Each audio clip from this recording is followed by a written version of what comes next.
Hey guys, Reese here. Welcome back to another video. And I want to go ahead and start this video off with a little bit of good news, which is that this will be my last video. With this mess of a haircut that I have here, I have a haircut for tomorrow. So this is the last video with this extra long hair I have going on right now. No, but anyway, this week I was taking a walk through the park, which I tend to do once or twice a week to not be confined to the house and to get out and get a little sun. And while I do these little jaunts around the park, I like to throw in an audiobook. And this week I was listening to The Cash Flow Quadrant, I believe it's called, by Robert Kiyosaki, which is an okay book in my opinion. However, he said something very interesting in the book, which was that a 401k retirement plan is a plan to be poor. Now, I don't know if I'd say that, but I do find it very interesting how investing in retirement plans can be very polarizing. People on one side say that retirement plans are amazing tax havens and one way that just the normal everyday Joe can save up millions of dollars. Or on the other side, you have people like Robert Kiyosaki that says they are plans to be poor, or Grant Cardone, which calls them outright scams. And I think the reason behind this, why some people are for them and some people are against them, is retirement plans really make sense for certain types of people. And if you aren't one of those types of people, then it's not a great investment vehicle. And so today I want to take kind of a level-headed approach to talk about, first off, what a 401k is and maybe what scenarios that it would make sense for you to invest in a 401k retirement plan. And I'll also cover some of the reasons why you maybe shouldn't and why I personally don't invest in a retirement plan of any kind. And therefore, at the end of this video, hopefully you'll have the tools to make a decision on whether it's right for you or not, or at least point you in the right direction to learn more about these plans and make an informed decision for yourself. But before we really dive into this video today, I'd love to ask you all to go ahead and like this video, as it helps me out a ton and I really appreciate it.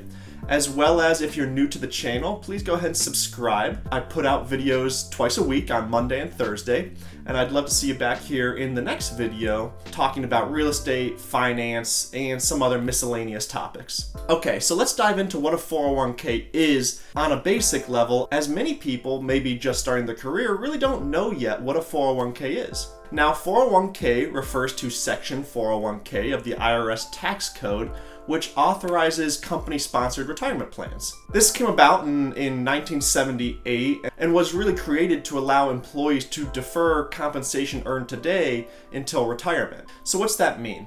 Well, as of 2020, you can defer up to $19,500 of your income and contribute it to a 401k retirement plan per year. Now, if you're over 50, you can also contribute an additional $6,500 to that plan, totaling $26,000 per year. That means the money you contribute up to these limits is not taxed at this point in time. Instead, it's deducted from your taxable income now, and you'll go ahead and pay taxes on that money in retirement when you're 59 and a half and eligible to start withdrawing from the account. Now, the hope for this type of retirement plan is that you are in a higher tax bracket now than you will be in retirement, and therefore saving you money on taxes. Now, let's quickly dive into an example of what this means. Let's say you make $100,000 a year at your job, and you contribute the max amount to your 401k, which is $19,500. And this is taken directly out of your paycheck pre-tax. And that in turn reduces your taxable income from $100,000 down to $80,500. And we'll go ahead and say for simplicity that your tax rate is 25%. That means every year you contribute the max amount, you'll save around $4,875 in taxes. And that's awesome. However, the real magic happens within that retirement account, where that money is then made available to start growing tax-free in that retirement account. And so instead of wasting that money on taxes now, it's growing in this retirement account. And that will hopefully lead to substantially more wealth in your retirement. However, like we said earlier, once you hit 59 and a half years old, you're eligible to withdraw from this account. And this is when you'll start to be taxed on the money at your ordinary income tax rate, which hopefully in retirement will be lower because you have retired from your job and have much lower earned income. Now, that's your traditional 401k. And there's also something called a Roth 401k or a Roth IRA. A Roth account, whether it's a 401k or an IRA, means you are taxed now. Contributions to this account, whether 401k or IRA, are made after taxes. However, the cool thing about this account is that you are not taxed when you start to withdraw that money in retirement.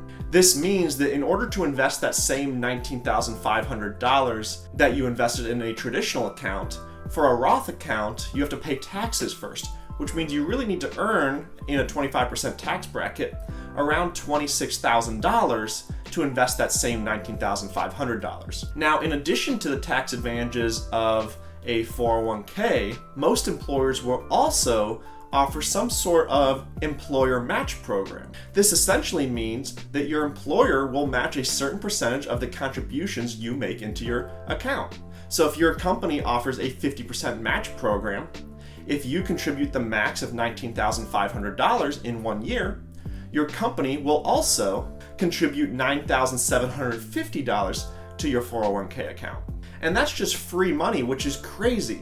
However, you do need to keep in mind this money offered by your employer is usually vested, which means if you work for the company for 1 year and leave, only a portion of that money contributed by your employer will be vested and available for withdrawing to another employer's 401k program. This vesting is usually over 3 to 5 years, and so after you've worked for a company between 3 and 5 years, it'll be 100% available to you. However, this may not be every employer, so check with your employer.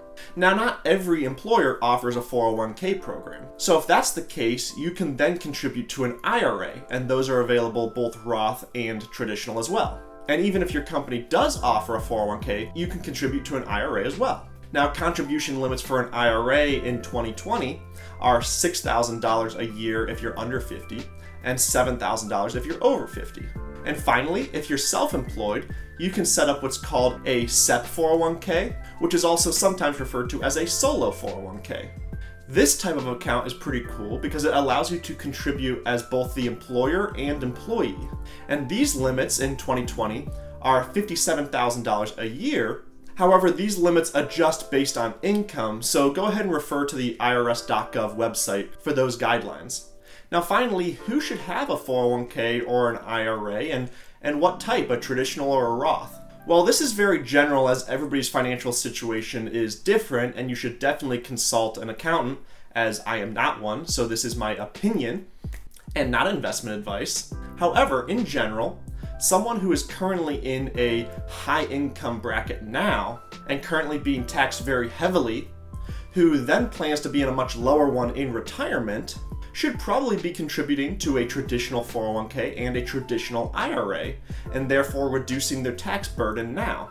However, the risk here is that you pay taxes in retirement, and depending on your age, that could be 40 years from now. What happens if the government changes income tax brackets and taxes go through the roof 20 to 40 years from now?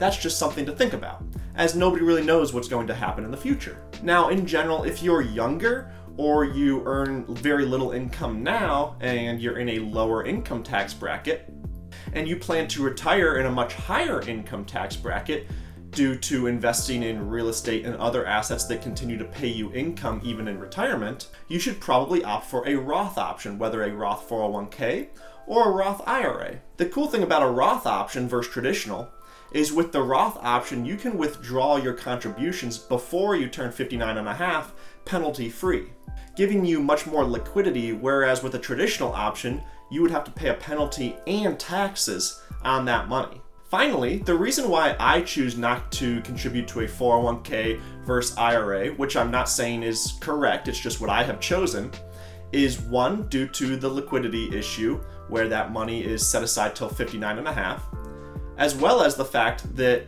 I don't really invest in the stock market to begin with. Now, you can have a self-directed retirement account, which would allow you to invest in real estate, which is my primary investment vehicle. However, I personally don't see much of an advantage to this, as real estate has its own tax advantages and methods to defer taxes indefinitely. I invest about 90% of my money into real estate that appreciates tax-free, offers tax write-offs on my earned income, and provides cash flow that is usually tax-free or mostly tax-free for the first few years of ownership due to accelerated depreciation and other write-offs. And then once I decide to sell this property, I can use a 1031 tax deferred exchange to roll my deferred taxes into the next property and continue to defer paying taxes indefinitely. And if I need to raise capital from these properties, I can do a cash out refinance, which is also a non-taxable event. However, of course, I understand this isn't for everybody. And that's why I hate how these wealthy people say, a 401k or retirement plan's a scam or keeping you poor, because it just varies on people's investment tolerances, their situation in life, and their goals. And so I highly encourage each of you to do your own research. Look into your current financial situation and also consider your goals in retirement and make an educated decision for yourself on what option is best for you, as well as maybe consult a tax professional. You also don't have to choose one option like I have. Maybe you invest a little bit of your money in pretty much all options, or maybe one or two options. So with that said, guys, thank you so much for checking out this video and making it to the end. If you would, please go ahead and like this video if you haven't already. I really appreciate it. Helps me out a ton, so thank you so much for that. And if you haven't subscribed already, please go ahead and do so. I appreciate all of you, and I really look forward to seeing you all in the next video. So thanks again, guys, and have a great day.